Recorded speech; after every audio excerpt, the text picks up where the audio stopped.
ఏమన్నా ఆగిపోయారండి? యాక్సిడెంట్ ఏమైనా అయిందండి ముందు? లేదన్నా, పోలీసులు ఆపుతున్నారు ఎదరా, వాళ్ళు వెళ్ళాక వెళ్దామని వెయిట్ చేస్తున్నా.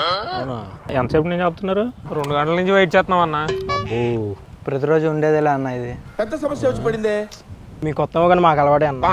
ఇదేంటి అన్న, రోడ్డు మీద 6 గంటల కంటే ఎక్కువసేపు చెక్కింగ్ చేయకూడదని రూల్ ఉందిగా, మీకు తెలీదా? అవునా?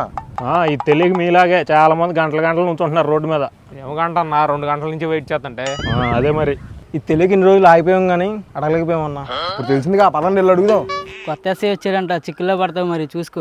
చిక్కుల్లో పడతామని చింతపిక్కల్లాగా మాట్లాడకుండా ఉంటే ఇలాగే ఎవడో ఒకడు వచ్చి అరగదీసి అష్టాచమ్మ ఆడతాడు మనతో. వయసులో చిన్నోడు అయినా కరెక్ట్ మాట మాట్లాడే తమ్ముడు. మీరు అందరూ నా వెనకాల ఉండండి, నేను చూసుకుంటాను. ఉంటారా? ఉంటాం, పదం చూసుకుందాం.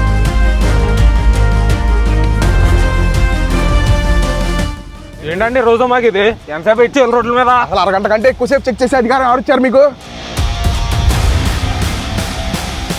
ఎవరు అక్కడ?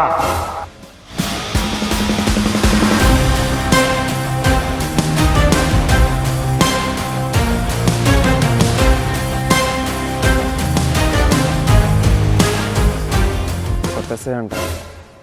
ఏం పేరు ఇది? సాయి సార్. ఈయన తప్ప మిగిలిన వాళ్ళందరితో ఫైనల్ కట్టించుకుని పంపించండి. నువ్వు రారా. ఇబ్బంది పడుతుంది.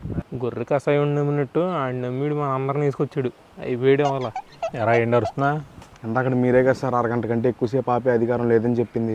ఒరే, వాడు గుర్తుపెట్టుకో, ముక్కు మొహం తెలియనోడు రోడ్డు మీద కనపడి 100 చెప్తాడు. అవన్నీ నమ్మేవనుకో, ఇలా జనాలు వెనకేసుకొచ్చి వెనకెళ్ళకుండా ఇరుక్కుపోతావు. రే, మీ అందరికీ ఒకటే చెప్తున్నా, ఇప్పుడైనా లైసెన్సులు ఇన్సూరెన్స్లు అప్లై చేసుకోండి.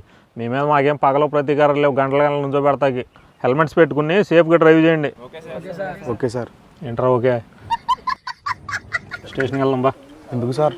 ఇందాక చింతపెక్క అనేది చెప్తున్నావు కదా, నీ పరగ తీసి అష్టజమ్మ ఆడుకుందామని.